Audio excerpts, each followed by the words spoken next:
Alrighty, thank goodness we've got some improvement in our squad this week after being, 800 ranked 2 weeks ago to getting out to about, 1300, no, 1200, and then out to 2600 after last week.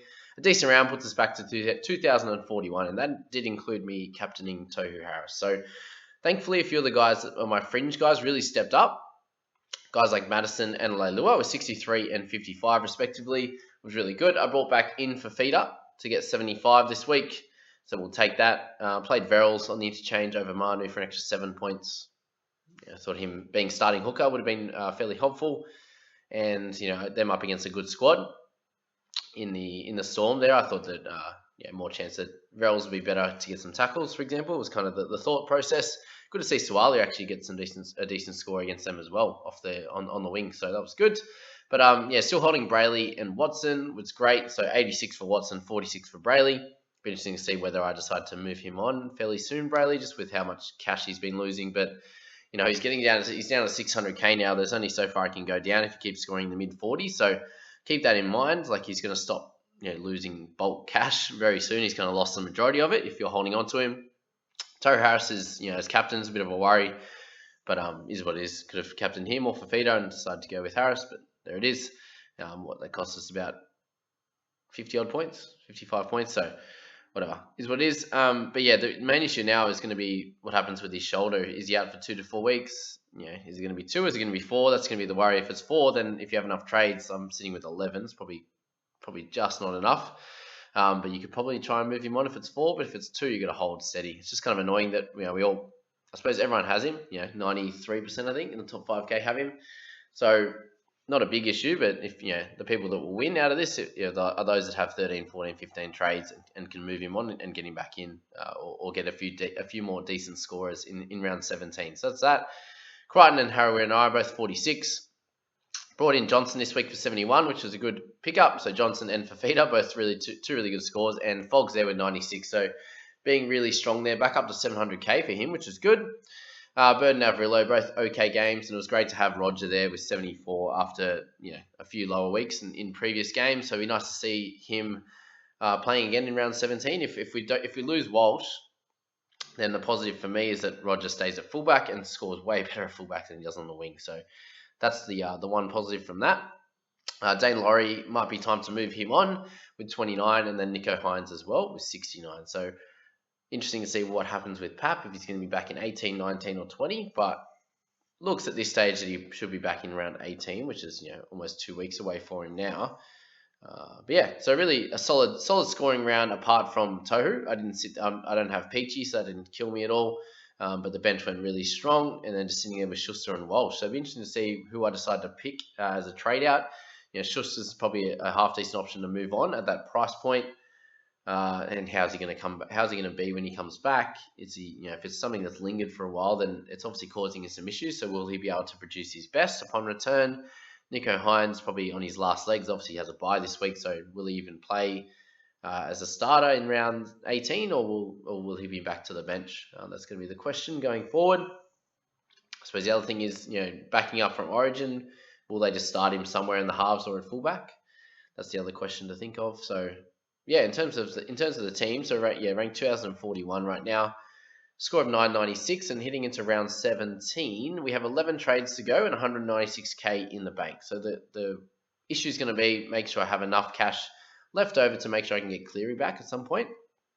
And if we look at some of the top guys this week that are available to play in 17, just as trade targets, we don't have DCE or Trebojevic. They're both Origin guys. Look, so many blue dots there, with Garrick as being our only sort of option, but 737k as a winger, so expensive. Damien Cook will be out. So really none of the top guys, they're all either Origin or on buy. Same with Murray. Marty Tapau is coming off a 43, which wasn't that crash hot. Thompson's like at the moment. Josh Jackson averaging 53, been solid. Reynolds is also an okay option, but I have enough halves at this stage, I think anyway. Don't have the cover per se, apart from Schuster when he comes back, or Averillo, but yeah, something interesting to think of there. Egan, there's an option. Nikorima. So really, guys, if you're looking for decent options this week, there's not a lot, right? That's going to be the issue going forward here. Matt Lodge moves to the Warriors. So that becomes an interesting one. I'd like to see what happens in the team list today, this afternoon there, as to if he's getting named, and if Tohu's out for like 4 weeks, for example, who are they going to play at 13? Does that mean Lodge and AFB play some big minutes? Does Katoa start playing full games? There's a few things to think about, and Lodge could be a really solid option. He's been scoring really well. Can he do that at the Warriors and play? Maybe he can play similar to a Tohu Harris role. Maybe they play him at 13.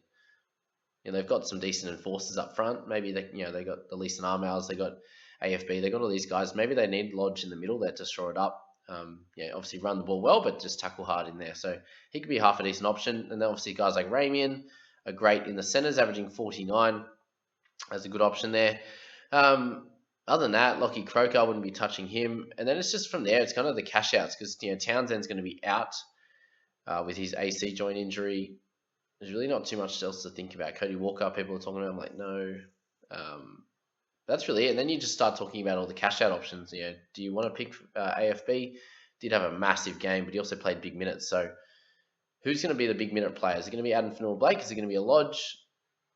Is it going to be Josh Curran when he comes back? There's a few things to think about in that Warriors team. So that's maybe where you find some value, apart from the guys like Johnson, Ramian, who we've spoken about.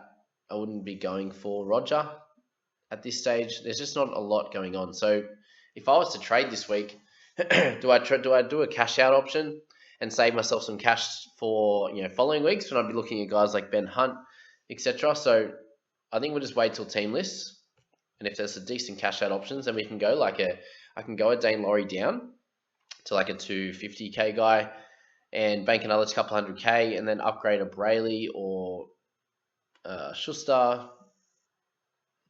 They're probably my options. I'm probably safer to keep like Manu as cover for the center position. Hopefully Leilua and Madison can stick at like a 50-odd average, and I won't have to touch them. And then the team's not too poorly set up. If we're looking at that, there's guys like Trbojevic I'm going to be targeting, and Ben Hunt, I think, are two really good ones for me. Before I end up trying to get Cleary back or going for a Hughes or a DCE if I need to in the back end of the season. So those two guys I'd like to target. Dane Laurie could be cashed out. Walsh comes in. I then trade a Hines to a Trbojevic. Roger could then be upgraded a little bit later once everything's got set up. We got maybe Pat back or To'o. You got these kind of options, but again, I'm running out of trade, so that's where it's really smart and smart to not waste trade. So Tohu Harris, I think, has to stay no matter what.